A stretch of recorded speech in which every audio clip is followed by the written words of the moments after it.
Hello guys, today I'm going to do a video on Hogwarts Legacy with the Steam Deck. We're starting it off at 800p on the lowest settings. So jumping into the settings and then display. Here we are at 800p. TA low and no upscaling, so no FSR. But I'll enable it as we go through, and FPS is uncapped as well. Looking good. For graphics, we're going to be starting off on the lowest preset, but this game runs best in the lowest settings, so I'll spend the majority of the time on the low settings. And yeah, let's jump into it. See what we can get without FSR.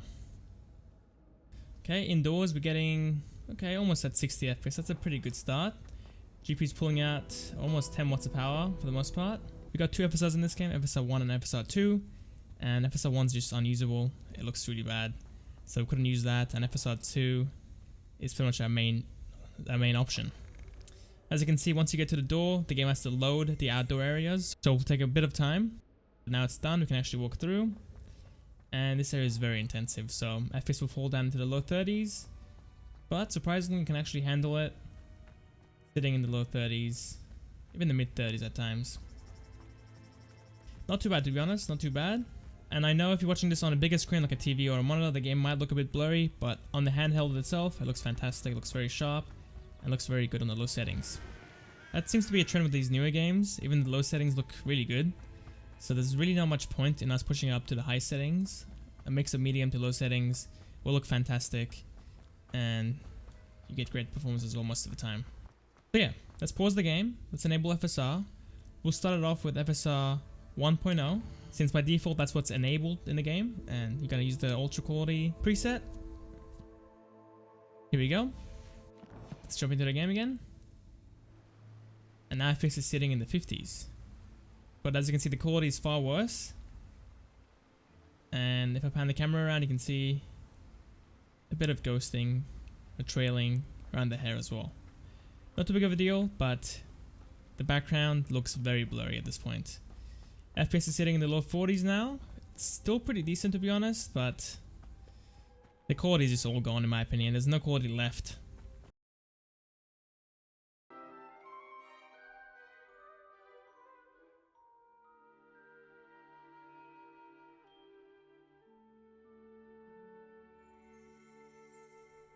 Let's walk around for a little bit. As you can see, GPU is pulling around 6 to 8 watts of power, which is the same as the ultra quality FSR 1.0, and CPU is pulling 4 watts of power. So again, very similar to the first FSR. I guess 40 FPS could be a viable choice for you, but you gotta remember that the FPS will fall down into the mid to low 30s occasionally. It's honestly not too bad, but if I look back here, there we go. This is the problem with going with 40 FPS, looking over the map, or I guess looking over this area. FPS is sitting in the low 30s, which will feel pretty stuttery and laggy when you're at 40 FPS and you drop down to the low 30s. But if you're sitting at 30 already, then you're not going to be moving. You're still going to be sitting at 30 because FPS is above 30. So for you, it won't make a difference. But the trade-off between 30 FPS and 40 FPS is the responsiveness. The game just won't feel as responsive at 30 versus 40. Alright, let's go and bring FSR down to the balanced mode, because we still do have a bit of headroom left over on the GPU side. So going into the graphics, display, and then bring this down to balanced. Okay, now with the balanced FSR mode, FPS is at 45 instead of 40, which is pretty good. So let's see how stable this is. We'll walk over the hill again and look over the little village. If we can hold 40 there, then I guess 40 FPS might be actually a viable choice. Not bad. That's very close to 40 FPS. Very close to it. Alright, finally I'm going to go ahead and use FSR Performance. Here we are with that. Okay, let's take a look. Okay, we're losing a bit of quality at this point, for sure. We're losing a bit of quality. If I pan the camera around, you can see that the hair will look pretty awful. This looks a bit better than FSR 1.0 though, still. This still looks better than FSR 1.0 in my opinion. So yeah, we gained like 3 to 4 FPS in this area. We were sitting at 38 FPS at the balanced preset, and now we're sitting at 40 to 41 FPS, so pretty good. But the game feels more stuttery, to be honest. Okay, I've gone ahead and unplugged the Steam Deck so we can see the power draw now, and with these settings at 30 FPS, which is the low settings with Performance FSR, we're getting around 2 hours of battery life. If you want to play the game at 40 FPS, then that will bring it down to an hour and a half to an hour 40 minutes of battery life, which is quite a hit. But if you want a more responsive game, then that's your option.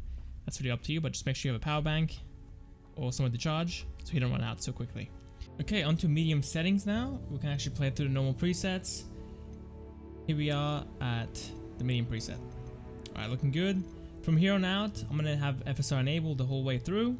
There's really not much point in us having the game running at native 800p because at low settings we were sitting at 30 FPS barely. So yeah, we're going to have FSR enabled and hopefully we can get a playable experience at medium settings. Okay, getting 60 FPS. Game is stuttering quite heavily at this point though. Look at that, that is so bad. Alright, getting some weird reflections on the paintings there. That might be normal, I don't know yet. Alright, let's move on. Okay, sitting in the 40s and 30s. Fair enough. Falling below 30 there for a second. Waiting at the doors to load in. Oh boy, this is so laggy. There we go. 26 FPS. It's very inconsistent so far. It's going from 20 to 32. 35?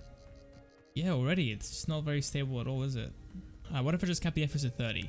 Because right now it's so inconsistent and so stuttery that it's just not playable.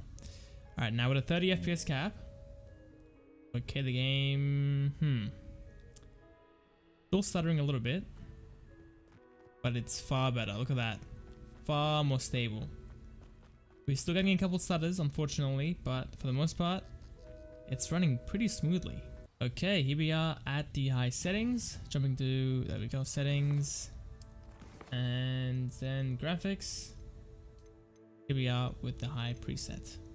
Okay, getting 40 FPS right now. Pretty good. The stuttering is going to begin right here. Yep, there it is. Falling into the mid-20s.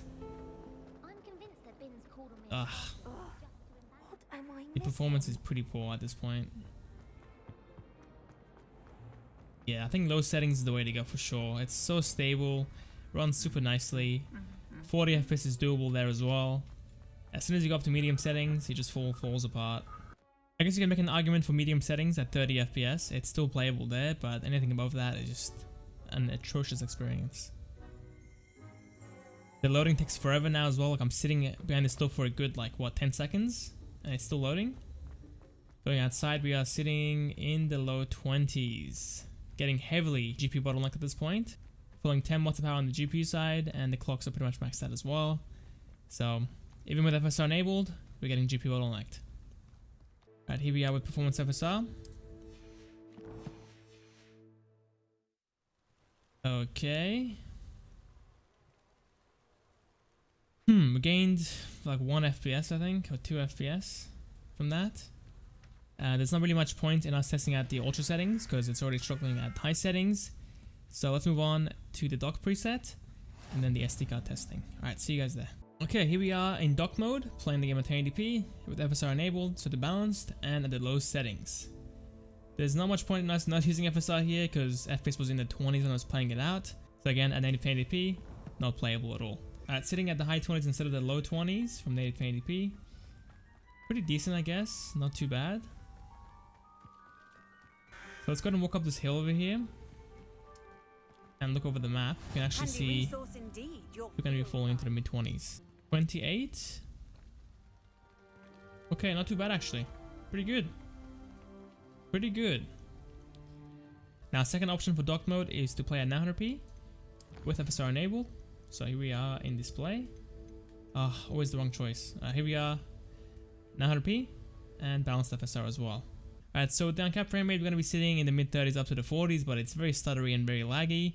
So I'm going to bring it down to 30 FPS. And at 30 FPS, look at that. It's a pretty smooth experience. And the quality looks pretty decent as well. So for dock mode, you have the choice of playing the game at 1080p, where you're going to be sitting in the 30s, the low 30s, even the mid 20s occasionally. Or at 900p, where you're going to be sitting in the 40s, but a stable 30 FPS experience. So those are the options. I would go with 900p personally, but it's really up to you. Alright. And unfortunately this will be the end of the video because I couldn't test the SD card settings out. Steam either wouldn't let me open up the game or the game was just crashing on the SD card. So that could be an option as well. But for me it just wasn't running at all. So this will be the end of the video. Thank you guys for watching. Hope you guys enjoyed. And I'll see you guys tomorrow for Hogwarts Legacy on the RTX 3050. See you guys there.